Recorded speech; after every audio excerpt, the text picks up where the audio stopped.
If it's too much friction, just add lube. There you go. Hi! Welcome to my channel where I share fun practices for healthy relationships. My name is Margherita Ventura. I am a board certified sexologist and a certified relationship coach. And who do I have here? I'm Bethany Schwartz. I'm a Somatica trained sex and relationship coach and a kink educator. Mm-hmm. And I brought the everything I need for that. Hi everyone, my name is Jem and I identify as a life and relationship coach. We're gonna react to the juiciest fights in one day. And what happens in one day, we have Dax and Em. Yeah. Jem is already excited. The juicy fight. I don't know how juicy they are, but they're definitely, they're meaty. There's a lot in there. So Dax and Em, they've met in university. They fooled around one night. They've decided to meet every year on the same day, on the anniversary of their first meeting. And so you see them growing. And the first scene that I'm showing you, we are seeing them in their night together, the one where they first met. All right. Yeah. Let's do this. Oh, this is looking steamy already. I know, it's already. Yeah. Can't wait to see how steamy it gets. So just, you know, it's the graduation party. They've partied all night, and now they are in Emma's bedroom. Yeah. Ooh. Yeah. Let's do it. Let's look at Em and Dax. What's your plan? You usually ask for a breakdown in advance. I mean, for your life. The plan for your life. Oh, God. Right. Okay. I'll stay in London for a few days. See some friends. And, then France. And then China, maybe, so, you know. See what that's all about. Then India. What? That's your plan for the future? Just go on holiday? And I didn't mean what you're doing next month. I meant, like, the future. When you're, I don't know, 40 or something. What do you want to be when you're 40? Am I allowed to say rich? Alright then. Famous. Bit morbid this, isn't it? It's not morbid, it's exciting. Fine. You from Manchester? No. Sheffield? You're naming all the stations you pass through on the train up from London, but I bet you've never so much as set foot in the north. Newcastle. Leeds. Leeds. What happens in Leeds? Nothing. Not to me, anyway. Well, what do you want to do? Change things? Do something that actually makes a difference. Like, change the world, you mean? Yeah, not the whole world. Maybe just a little tiny corner of it. I can imagine you at 40. Can you? You're in this tiny, tiny sports car with the roof down in Kensington or Chelsea, or one of those places. Excellent. Carry on. And you've got this little paunch that you've tucked away under the steering wheel. The wind's blowing through your widow's peak. And wife number 3, or is it 4, smiles at you with about 200 shiny white teeth. And you smile back, whilst trying not to think about the fact that she's thick as mince and you've got nothing, absolutely nothing to say to each other. Okay. You know, the thing about Northerners is that you rate yourself so very highly for your sense of humour, but actually you're just really bloody rude. I could go. Well, no, don't go. But if I'm so vain, shallow, and corrupt, Which you are. then why are you sleeping with me?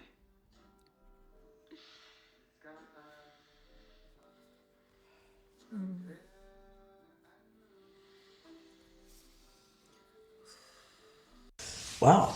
Wow. Here's what comes to mind for me. There's a lot that is unsaid. I always tell my couples, what you're fighting about can be boiled down to 3 things. Care and closeness. I'm scared you don't want me near you. I'm scared you actually don't care for me. Do you actually care for me? Respect and recognition. Do you see me? Do you value me? Power and control. Do I have a say here? Do I matter? Do I have any power in this relationship? Because I see in Emma's fear of his shallowness that he's actually not going to value her. She's not going to matter for him as much as she would like to matter for him. But if she could only say, I'm really scared that I'm just going to be a one-night fling, And for Dax to be able to name that, oh, you think you're above me? Do you respect me? Do you have any respect for me? I feel that you don't respect me. But instead of doing that, they're actually going at it. Yeah. Yeah. First fight. First fight. First night and first fight. That's right. Yeah. Well, for me, I actually feel like instead of going at it, it was almost like they were going past each other, actually, right? Because she wants to ask about the future, but I also noticed, ironically, when he asked her, well, what do you want in your future? Her answers were really abstract. I want to change the world. And then when she asked him what's in his future, it wasn't changing the world type answers, but it was concrete. London, France, China, India. Like, he had physical, practical agendas. Unfortunately, she sees it as all you care about is where your next vacation destination is. And that may or may not be what he meant. But she didn't stop to get curious and find out. But another thing that I like to remind myself is I'm 40 with 20 years of adult life experience looking back at these graduates. Could I really say I was doing much better than these two when I was 20? I don't know. Yeah, I'm impressed that they're actually having that conversation. If it were me back in graduate school, I'd be like, shh, let's have some wine. I'm very optimistic about these two, and I'll tell you why. From her, I hear the question, really when you're 40 question, it echoes back to this issue of safety and security. She wants to know that there's security. Can I rely on you? Are you going to be there for me when we're 40? She's already, they're married, they have kids.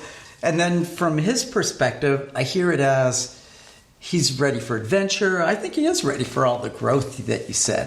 And then, dark side, as far as I'm concerned, they get turned on after that conversation. Now they're getting into it. I felt the erotic energy from that, and I thought, this is perfect. You're nothing like I need, and I'm nothing like you need. Let's get together. Let's pull the chain on that chainsaw and get this fire really going.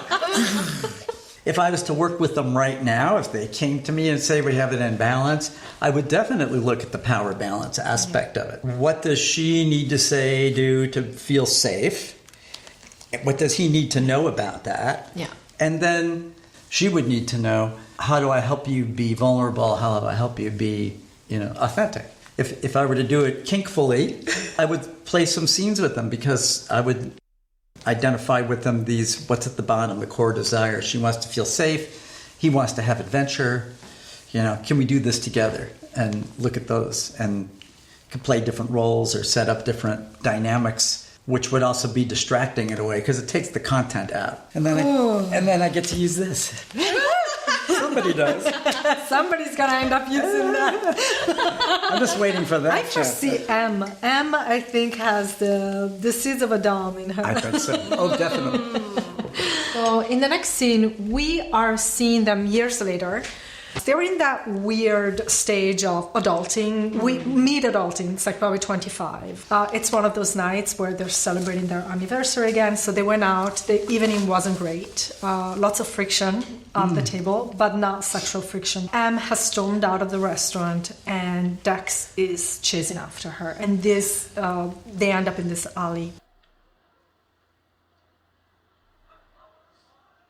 Why are you being like this, Dexter? I'm just being myself. No, you're not. I know what you're like, and this isn't you. You're horrible like this, Dexter. You're obnoxious. I mean, you always were a bit obnoxious every now and then, a bit full of yourself, but you were funny, too, and kind sometimes, and interested in people other than yourself. I'm just having fun. I know, you've been through a lot in the last few years with your mum. I've tried to understand that, really, I have, but you're just not the person I used to know. Tonight, there was stuff I really needed to talk to you about Ian and me. But I can't talk to you anymore, and if I can't talk to you, then what's the point of this? Maybe it's just done. What's done? Us! The friendship. No, you used to make me feel good about myself. But now you make me feel like shit. Like I'm not cool enough, or interesting enough, or ambitious enough. I don't think Well, that. good, because it's bollocks. I am cool, and interesting, and ambitious. In fact, I'm fucking great, and you used to think so too. Oh, sometimes I just get a bit carried away, alright? If you weren't so judgmental all the time. Why? Yeah. I don't think I am. I try not to be. Yeah, well, you are. And censorious. Sensorious. You're doing it again. What am I doing? Censorious. Like, how could he know that word? Because I'm so thick. Such a lunk. So beneath you. So I remember Morley. I got first. What the fuck are you talking about? Fucking what? Because here in the real world, I'm actually doing really well. And all you ever do is mock it. Wow. Well, my heart really went out to both of them in this clip. I think they were both saying things that were true about the other character. The cringy part of this scene for me is there's how a message is delivered in addition to the message itself. Yes. Yes. This argument is a great way to highlight all of the worst ways you can Here's what not to do, kids. point out someone's attributes. In their first date clip, we already saw how M was very judgmental of Dex and is just, just laying it down, and now he's pointing it out to her, but he's also kicking the dog while it's down, so to speak. She's already in a very emotional, distraught state, and now he's telling her everything she does that's harsh. Yeah. There is a time and place and context in which to have this conversation, but neither of these characters are in a state where they're, I think, making wise relationship connecting forward decisions for themselves and each other. A conflict is kind of the cry for the relationship to deepen itself, and it can be used to deepen intimacy. And we all know the tools that we can teach our clients to deepen the relationship through conflict. But you're absolutely right, not when the partners are this triggered. When they're this triggered, the adults have left the building. There's only inner children that are fighting for their core woundings, for their core pain. There is a built-up of resentment. There's going to be videos, by the way. Stick around, because there's going to be videos about triggers, about all the tools that you need to communicate during a conflict, to bring you to connection rather than bring you to disconnection. I also find something very interesting. Sometimes the same things that brought two people together, it's the same thing that they're going to end up resenting. Yes. These are the things that they're going to end up resenting in the other person. Yes. And so we really see this here. The resentment has built up to a point that they almost see no way out. M says, what's the point of this? I really feel for them, because when there's such a built-up of resentment, we want to hurt, and we want to blame, and we want to shame. If we were working with them, being able to open the channel to allow the resentment to really come out. Once that resentment really comes out, what I'm really pissed at you about is this, and this. Vice versa. Then you can go back and pick up the pieces from that and say, okay, so how much of this is true, first of all? How much of this is you invested in seeing the person like this? Because if you didn't see them like this, you might actually be in love with them. And you're really protecting your own safety by blaming them. I have worked with a couple that had something similar, kept blaming each other for something that happened. That was the whole reason they came in. And they still never put that sort of seminal event aside and didn't know how to say, well, here's what I really need right now, or here's how I could take care of myself right now. Instead, what I'll do is remind you of that night that you know what you did. And it just stirs the whole thing up again. It separates them out. I'm not even in that couple, and when you did the you know what you did, I'm already like, I call it the shit storm, and it's when it's like my hurt triggers your hurt, and then we end up going you Yes. about the trash wasn't taken out. Feels like it's about that. They might be deeply disappointed in each other. Maybe the M is genuinely disappointed in the person that Dax has become, and Dax is disappointed in the person that M is at the moment. Staying with that disappointment, it brings up so much grief and can be so much harder that than could be good. staying with the anger. It's easier to say you than being with, oh God, I'm actually so disappointed by the person that you've become. This is really painful because that is grief, and grief is a bitch. So, Yes, yeah. I love that. I love looking at that, the grief aspects of it. Oh, and what I hear them asking for is see me more in a more complex way. They haven't gotten to the point where they can really be, really thorough about not simplifying each other. And honestly, if we could boil it down, we're all asking somehow to be loved. Em wants to be loved for being maybe the fuck up that she is right now, or like the poor person that she is right now.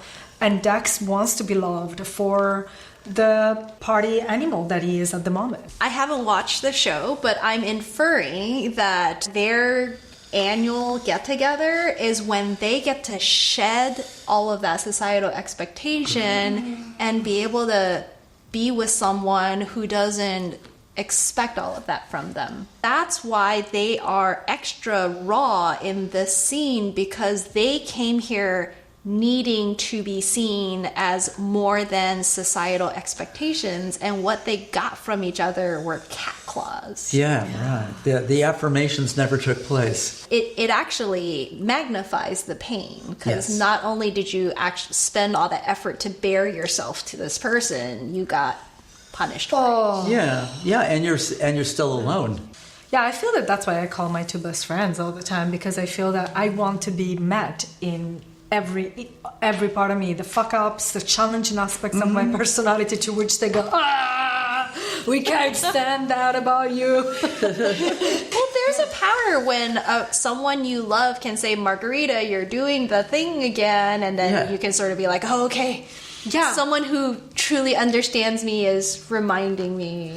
Yeah. And even more so, you are disappointing me and I still love you. Yes. Yeah, right. We can all learn that we can be loved through disappointment. Can I have a workshop on that? Well, whip me a little bit. Let's see what happens. Okay. Shall we go to the next one? Let's do We it. have one last one. So this is M's boyfriend. Okay. At this point is actually M's ex-boyfriend. Her ex-boyfriend keeps showing up at her place uninvited. This scene you'll see, it all comes to, how do you say, heads, It comes to a head. it comes to a head, yeah. All right. Thank you. You hear what? Do you want? Right. I just tell me the truth. Like you said, now we're just friends. You can tell me. You got no obligations. Just tell me. It's Mr. Godalming. Yeah, we've been having an affair for the last 6 months. Just about the sex, really. Tables and school chairs, anything that stacks. Yeah, it's wild. Except it's starting to feel a bit sad now. Bit grubby. Don't take the piss. Oh, what? Do you not believe? It's not funny, It's a little Emma. bit. Yeah, it's not actually true anyway. Because I know the truth. Okay. Okay, Columbo. Please, tell me.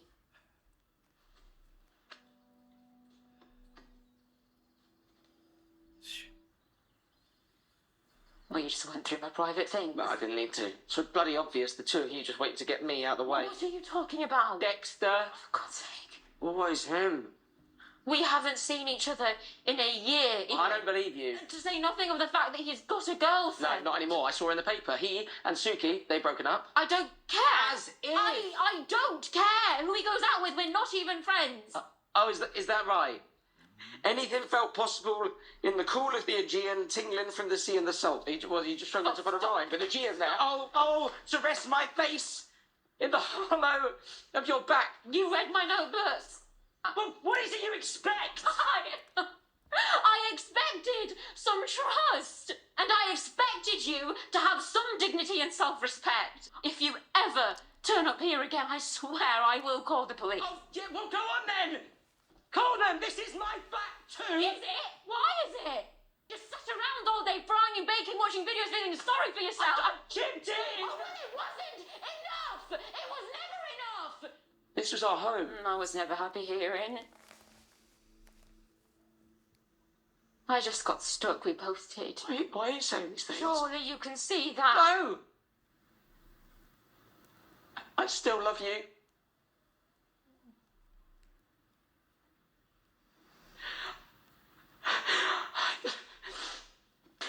I don't know what to do. I don't know what to do. What do I do?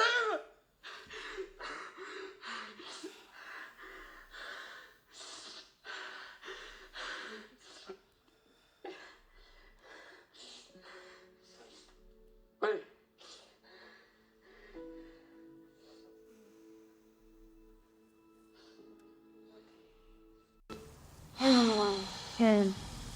And I don't know about you, but I feel I've been there. I've been on both sides. I've been feeling so hurt that I thought I was going crazy. Well, you were talking about gender roles, and doing the emotional work in a relationship is what we just saw. Mm-hmm. That M is doing the emotional work in the relationship. I see his panic. I feel bad for him. And I've also been in that situation where I was the one being held. Somebody did the emotional labor to help bring me back from some panic. It took a lot more years to figure out how to be the one holding someone instead. Yeah. It's very easy to villainize Ian for going through M's stuff, because that's a clear thing where someone can point at him and say, invasion of privacy, bad. I find that to be really unhelpful. When we vilify Ian for going through M's stuff, we are completely overlooking and missing the reason why he's doing it. Mm. He feels her slipping away from him. I'm not saying this is okay for him to do, but he is acting in desperation. I've encountered, and I have traces of that wound of not good enough. That I'm not good enough wound is almost unquenchable. Mm-hmm. Especially when somebody has gone through breakups and abandonment and betrayal. I see it in my clients. It brings my clients, and it's brought me in the past to spiral uncontrollably into feeling not good enough and wanting proofs that I am actually good enough. I see in Ian the desperation of somehow, if only I have the proof of why you've done that, this will stop hurting. And it's not going to stop hurting. Even when you have the proof, even when you have all the imagery, it's not going to stop hurting. And I also feel how Emma, the exasperation of having somebody driven by the wound, entering her apartment, really desperately looking for her to quench that wound.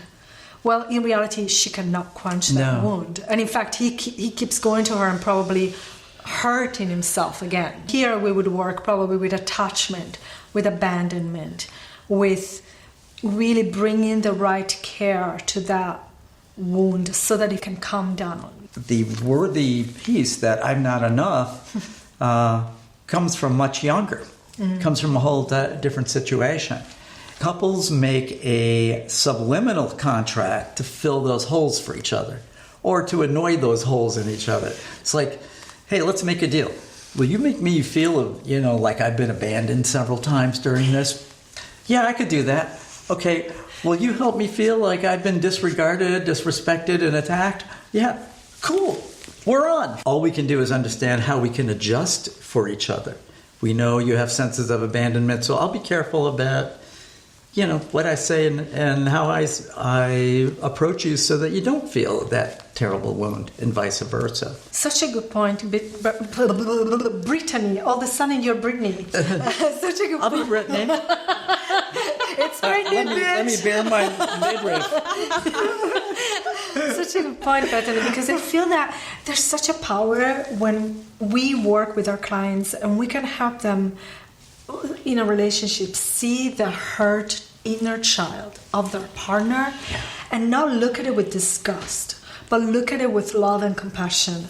Oh, I see. You've been abandoned as a child, and I can see how much it would hurt you when after a fight, I completely leave the room and ignore you for days. We actually work in teaching our clients how to have compassion for their inner child. Yes, I do a lot of that work. We do a lot of that, not just as an individual, so because you want to be able to nurture that child, to take care of that child, but also to do it as partners. Once we're able to turn partners to each other and love each other's inner children, that I think can be really healing and groundbreaking. And those are things that I will work with experientially if I can get to it. If I can tell that the people that I'm going to work with will go there in some way, or at least go there with me first. It's like, I'll play M in this. We won't invite her to the session, but I'll be her. And we're going to look at this relationship in a new way. We're going to look at it as a deal we made. Almost like drama therapy. You're doing it from the exactly. outside. Right. I think it's so important to be able to externalize and watch the shitstorm, the conflict, the vortex from the outside. I have my clients sometimes drawing it so they can keep their neocortex open. I love that, pulling from a different part of your consciousness. Yeah. Exactly. Or sometimes I give them cards that they can lift where they say, lash out, blame, shame. So instead of doing it, they can say shame, like, I'm going to, I would like to shame right now. But they don't do it. They just... I like that too. I like that as a way to break up that behavior. We're going to have a video about this. Yes. We're going to get together for the shame card game and see who wins the big pot. Oh, I'm great. Somebody wins this couch. Sign me up. There's a pattern I see in all three clips that's consistent about M, which is this running theme of not enough and contempt for the other person that she's talking to, regardless of whether it's Dex or Ian. Mm-hmm. Like in that scene, she was screaming at Ian, it wasn't enough, I chipped in, but it wasn't enough, and yes, and she was just yelling that at Dexter in the second clip, and in the first clip she was scoffing at him for his lack of future vision. So like this is a repeating pattern in her. Mm-hmm. She's externalizing and blaming the outside world for what is actually her own internal sense of not enough. Mm-hmm. Yes. Yeah. And so when she's screaming at Ian that he's not enough, which is why she broke up with him, what she might really be saying is, I was not enough for you, so you weren't willing to step up and be the partner I need.